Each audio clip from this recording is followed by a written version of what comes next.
전남 지역 농업 농촌 최신 이슈를 살펴보는 농어촌 이슈픽 시간입니다. 역대 최저 강수량의 가을 가뭄이 길어지면서 양파와 마늘 등의 월동 작물 피해가 커지고 있다고 합니다.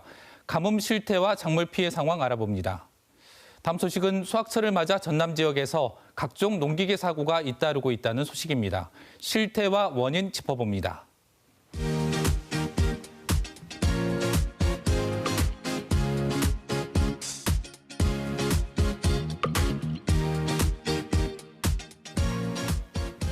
오늘은 농민신문 이상희 기자와 함께합니다. 기자님 안녕하세요. 안녕하세요. 네. 고흥 양파와 마늘은 이미 피해가 가시화하고 있다는데 어떤 상황인가요? 네, 마늘하고 양파는 10월, 11월 중에 정식에 들어갑니다. 네. 1년 중에 이 시기에 제일 물이 많이 필요한 시기거든요. 물을 충분히 2주 정도 물을 충분히 줘야 뿌리가 잘 내려서 이후에도 건강하게 자랄 수 있는데요. 가뭄이 심해서 물이 부족해가지고 지금 문제가 발생한 상황입니다. 네. 피해가 지금 가장 큰 곳이 고흥 거금도인데요. 이곳이 조색양파 주산지거든요. 양파를 정식을 했는데 물이 없어서 물이 못 주니까 잎이 누렇게 타들어가고 제대로 자라지도 못하고 이런 피해가 발생했습니다. 네. 급한 대로 살수차랑 심지어 지역 건설업체에서 레미콘까지 동원을 해가지고 물을 좀 공급을 했고요. 급한 불은 끈 것 같은데 비가 이후에도 계속 안 오고 있기 때문에 여전히 상황은 좋지 않은 상태입니다. 지금 한창 수확 중인 유자도 가뭄 피해가 좀 심각한데요. 물이 없어서 유자 과 크기가 제대로 커지지 않았다고 하거든요. 네. 원래는 야구공보다 좀 큰 정도로 커야 되는데 올해는 그 절반 정도 크기로밖에 안 자랐다고 합니다. 그래서 최대 주산지가 고흥인데요. 올해 한 15% 이상 감소할 거라고, 생산량이 감소할 거라고 예상하고 있습니다. 네.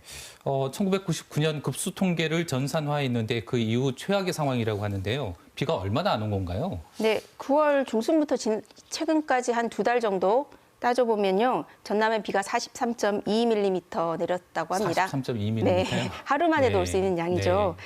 이게 평년의 한 28% 수준밖에 안 되는 양이라고 하는데요. 한국농어촌공사에 따르면 전남의 평균 저수율이 45% 정도라고 합니다. 이게 어떤 정도의 수치냐면 한국농어촌공사가 농업용수 가뭄을 3단계로 나눠서 관리를 하고 있는데요.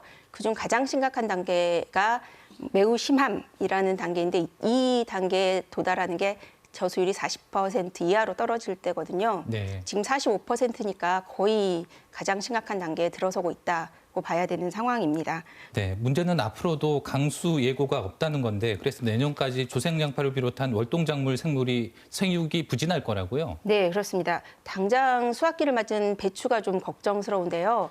지금 가을 배추 수확이 시작돼야 될 시기인데 올해 물 부족 때문에 생육이 지연돼서 한 2주 정도 수확이 늦춰질 거라고 합니다. 근데 이 2주 정도의 시간이 어떤 의미냐면 겨울 배추 수확 시기랑 겹칠 수 있는 시간이거든요.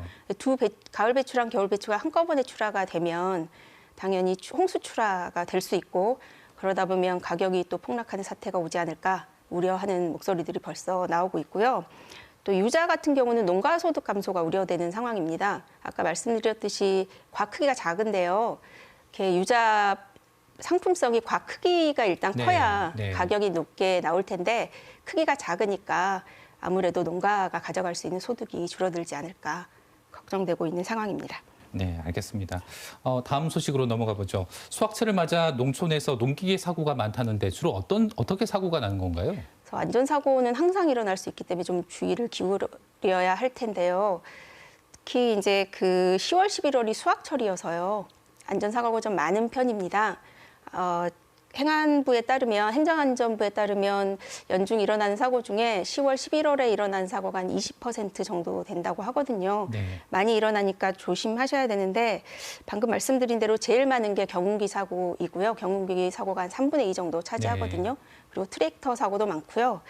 그리고 이제 연령대로 보면 70대 이상 고령이 사고를 당하시는 경우가 절반 가까이 되니까 특히 고령 농들께서 좀 주의를 기울이셔야 하지 않을까 싶습니다. 네, 전남 지역 같은 경우는 고령화가 빠르게 진행되고 있는데 이렇게 농기계 사고를 막기 위한 어떤 세밀한 대책이 필요할 것 같거든요. 어떻게 해야 된다고 보십니까? 네, 이렇게 농협이나 농업기술센터 등에서 농촌을 순회하면서 간단한 안전수칙 교육을 하고는 있습니다. 근데 무엇보다 농가 스스로 주의하는 게 가장 중요할 텐데요. 소방청에 따르면 농기계 안전사고 4건 중 3건이 부주의하거나 네. 안전수칙을 지키지 않아서 벌어진다고 합니다. 네. 조심하기만 하면 충분히 막을 수 있는 사고다라는 뜻일 텐데요. 몇 가지 안전수칙을 좀 말씀을 드리면 작업 전후에 반드시 농기계를 안전 점검을 좀 하시고, 그다음에 그 작업할 때 반경 안에 위험물이나 사람이 있는지 꼭 확인도 하셔야 할 거고요. 그리고 만에 하나 사고가 났을 때도 문제인데요. 그 긴급 구조 요청 같은 후속 조치가 빨리 일어나야 피해를 최소화할 수 있거든요. 그러니까 작업을 할 때는 가능하면 2인 이상이 함께 하시는 게 좋을 것 같습니다. 아, 네. 정부나 지자체에서도 농기계 안전사고를 막기 위한 조금 더 관심을 가졌으면 좋겠습니다. 네. 지금까지 말씀 잘 들었습니다. 감사합니다.